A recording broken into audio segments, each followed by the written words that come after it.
The first step of designing a machine vision inspection is defining what we want to do and nailing that down. The first question we need to ask is, what is our end goal? So in this mock inspection, I have 3 boxes of soap, and I want to make sure they are oriented with the label here facing upwards so they can be packaged properly. So label up box as a pass, and anything else is a fail. Now once you decide the purpose of the inspection, it's time to figure out what features to use to accomplish it. In other words, how do we tell the difference between a passing and a failing? What's the largest, most well-defined feature that differentiates between them? For this inspection, that feature is men plus care.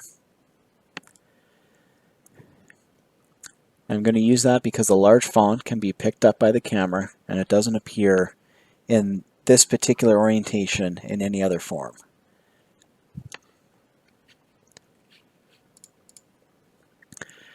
Once we determine an inspection strategy, we need to match the camera to the job and calculate the resolution of the camera. The question now is, what is the size of the smallest feature you want to detect? Because that will dictate the resolution. In my case, it's the width of the text stroke. So the width from the left side of this part of the line to the right side of this part of the line. I don't know if you can see it clearly, but that's where it is. Once we know that, we use a formula to calculate the resolution we need. I'll show you what each of these variables are in this diagram.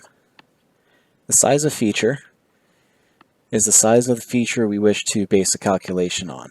So in this case, it's the width of the pen stroke. And that's represented in this diagram here. So this green box is the feature. And I know the measurement before making the video, and it's 1.7 millimeters. That's how I get this value here.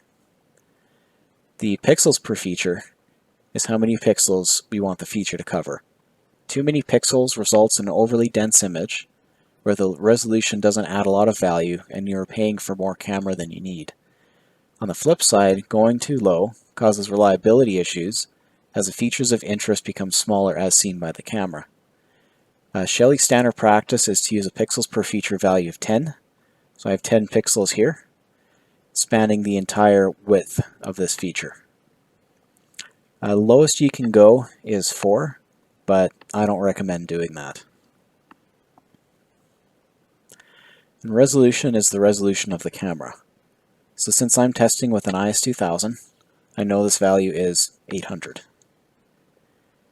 Max field of view is the maximum real-world width the camera can see and still function at the required reliability.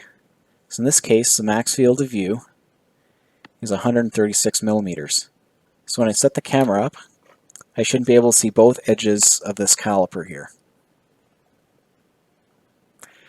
because I've set it to 136 millimeters, and that is my maximum field of view. So once you've finished planning, you can move on to lighting. I hope you have found this video useful. If you have any other questions, check out our other videos or get in contact with us through our website.